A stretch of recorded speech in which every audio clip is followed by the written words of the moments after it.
Reading from the Holy Gospel according to Mark.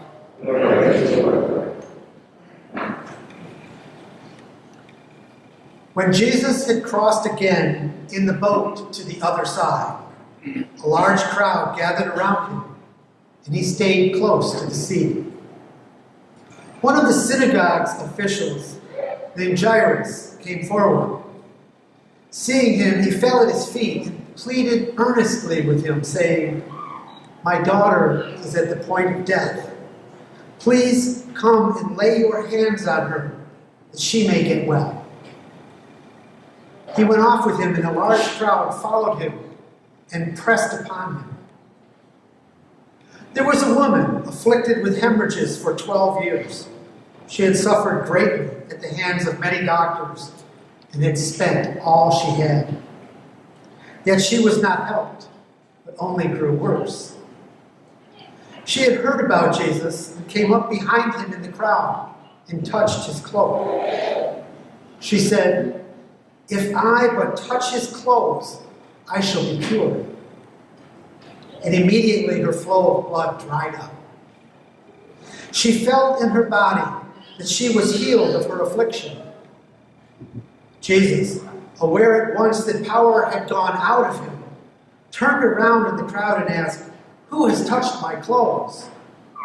But his disciples said to Jesus, "You see how the crowd is pressing upon you, and yet you ask, 'Who touched me?'"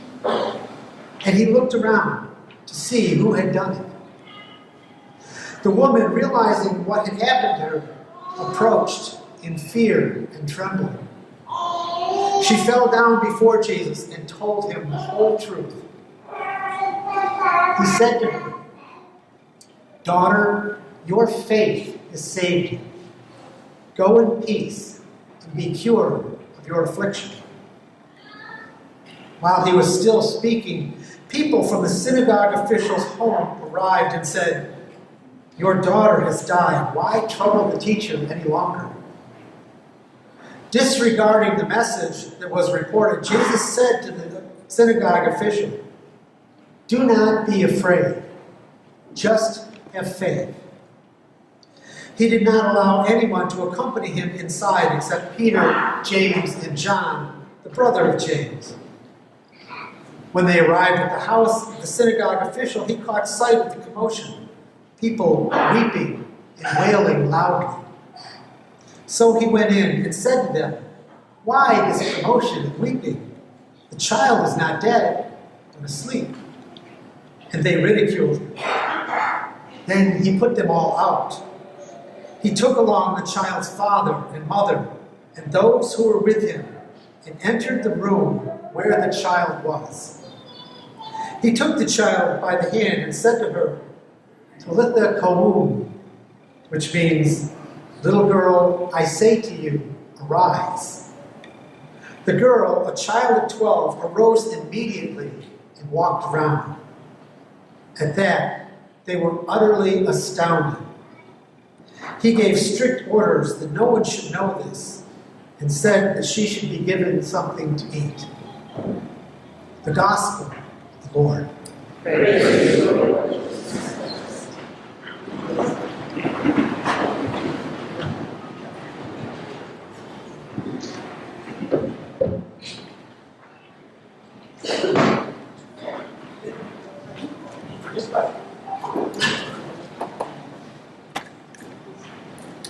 Well, today's gospel passage reminds me of a wonderful new documentary I saw last Monday in the theater up in Rochester, and it's gotten almost unanimous glowing reviews for this 90-minute new feature. It is titled, "Won't You Be My Neighbor?" And I'm sure from the title you can figure out who it's about. Who's it about? Mr. Rogers. Thank you very much. So, how many of you watched Mr. Rogers when you were growing up? Quite a few of you. I was a fan. You put two hands up there, Gordon? You really like Mr. Rogers, huh? Good for you. So it's about the life and work of Mr. Rogers, who, as you may remember, on public broadcasting from about 1968, 2001, he had a show called Mr. Rogers' Neighborhood. And the title comes from the opening song that always introduced the show. And by the way, just for your quickie reference, Fred Rogers died about 2 years after the show went off the air. Now, I watched him a lot while growing up, and his specialty on his show was positive messages like, each person is special, you are uniquely made, you have good things to offer other people, and you are loved just as you are. And these are all very Christian values that he promoted without coming across as too preachy, although he was an ordained Presbyterian minister, if you do recall. He met the kids basically where they were at, in a kind, gentle, friendly manner, sharing important values and lessons about life and identity through everything from puppets to make-believe worlds to having special guests appear on the show, special celebrities. And you know, as you may recall, Mr. Rogers tackled some pretty tough topics that other kids' shows avoided like the plague. He spoke in children's terms about things like divorce, and violence in the world, and angry and sad feelings, and crippling diseases. And probably his most well-known, famous, tough topic, the topic of death. And he wrote extensively about how to explain death to children. Well, Mr. Rogers sensed that young children were smarter than many adults thought, and he knew that their emotions and their questions about such difficulties in life really needed to be given a voice somehow, to be addressed in a hopeful, comforting, non-threatening way. So he attempted to give voice to what may be going on in the kids' minds as well as adult minds concerning death. He would raise questions like, why does this happen? How could this be? A loved one dying. How can we make sense of it, especially with all the feelings we're going through? And where is God in the midst of all this? Well, you know, I have a feeling that in hearing about the people in the gospel passage today, that maybe they were thinking along the same lines of those questions as well. Especially when you consider this woman who was suffering 12 long, agonizing years with all these hemorrhages in her life. And certainly with Jairus and his dying 12-year-old daughter, and all their relatives and friends. They were probably asking why. They had tried to do all they could to bring healing to their situations, but they exhausted their efforts, as it says. It says that the woman with hemorrhages had been to many doctors and used up all she had. And what happened to the girl? She died. But then Jesus burst into their world and changed the whole game for them. They approached him, and they were hanging their remaining hope on him, and his touch in their lives made all the difference for them. The woman was healed, the girl found new life. And they and all their family and friends who witnessed these things were never the same again. They were transformed all by Jesus' love and caring compassion. And so it could be for us too. I think this gospel teaches very loudly three main lessons. There are other lessons to be found in it, but I'll focus on these three. The first goes like this. As human beings, we are very fragile and vulnerable to a lot of different elements in our life's journey. Illnesses can suddenly befall us, accidents can happen, natural disasters can come up and quickly take away almost everything in our lives. And no matter how much we try to control things in our lives, no matter how hard we try to stay healthy, we could avoid smoking and drinking, we can exercise and eat right and all these other things. Well, we can't always control how the events may unfold for us, especially with our own health, and how other people can affect our lives. That's where lesson 2 comes into play. In one sentence, Jesus makes lesson 2 very, very clear here. He says what? Do not be afraid, just have faith. And that's not always easy. Fear only makes things worse for us in our situations. Trusting Jesus brings us the peace that we yearn for. So Jesus is subtly telling us, hey, do all you can to live happy, loving, fruitful lives, and then just trust God's going to take care of the rest. But do we totally give ourselves to Him? That's the question. He asks us to give up trying to always control things and let Him lead us to new life and joy, just as He did for the people in this gospel. And you know, just like kids learning from Mr. Rogers, it takes a childlike trust on our part to really give ourselves totally to Jesus, even when our road becomes a little bumpy, or maybe a lot bumpy. Third lesson. In our darkest, most painful times, we can still see opportunities to know of God's love for us in a more powerful way than we imagined when everything was going smoothly. We can grow in our faith through times of trial and suffering. But do we recognize that? Each one of us here today has some cross to bear. Maybe some pain, physically, emotionally, mentally, that we're dealing with. Could be a physical illness, maybe ourselves or somebody we know and love. Could be an addiction. It could be a hurting or broken relationship. Maybe you're angry or bitter at somebody. Maybe you're still holding that in your heart after many years. Could be sorrow, could be grief, could be loneliness, just to name a few.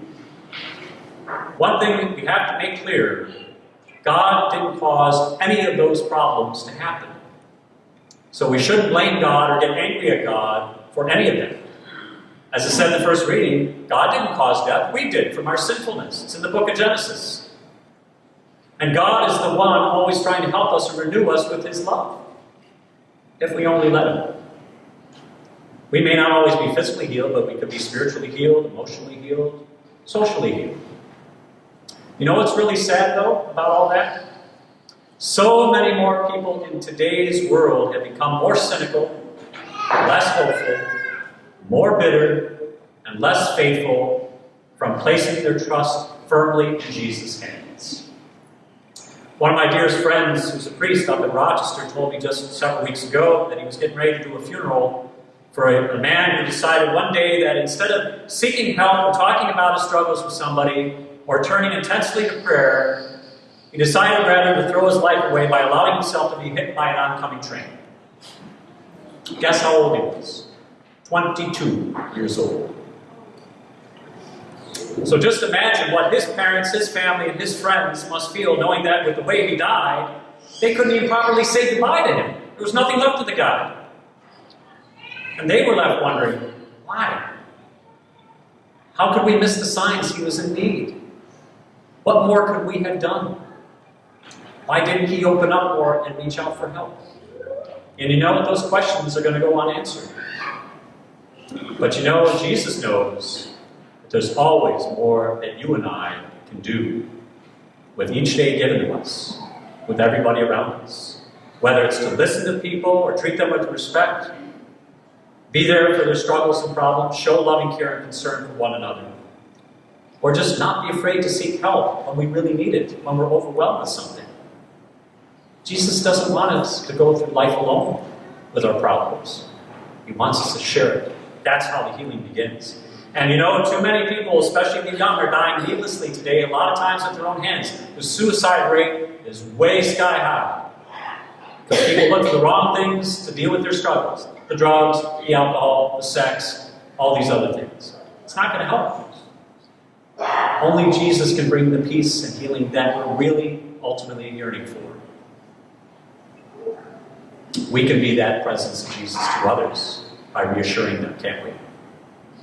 I'll close with an experience that I've been having in the past few years, which I think beautifully shows Jesus' healing power in action, Jesus' healing touch to bring new life to others.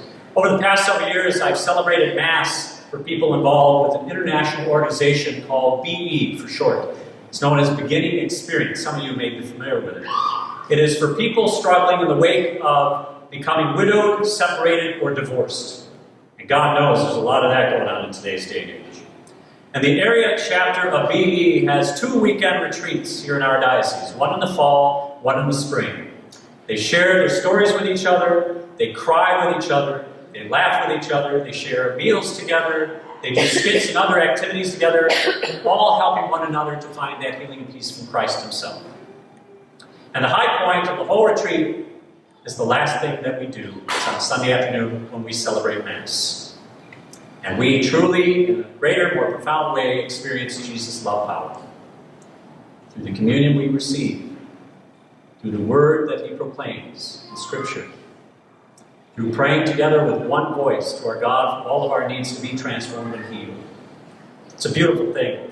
And the people who attend that retreat may have had their doubts or fears about going into this retreat as to what's going to be involved, but I can tell you, from what I have seen, they are totally different people on that Sunday afternoon. They are transformed with a new spring in their step as they head back to their homes, their jobs, their friends, their families, and their neighborhoods, with a fresh outlook on life and a brighter tomorrow to behold. Thank God. That's what Jesus wants us to do for one another. He knows what we need before we know what we need. All he asks is to trust him 100% of the time in his loving care for us, with all that he's ready to give us in the future and all that he's already given us in the past. That's how we find future joy. Last thought. As Mr. Rogers knew so beautifully and so well, sorrow and death do not have to have the final say. Rather, the love and joy of Jesus our Lord is always louder than any problems we have. Just have faith.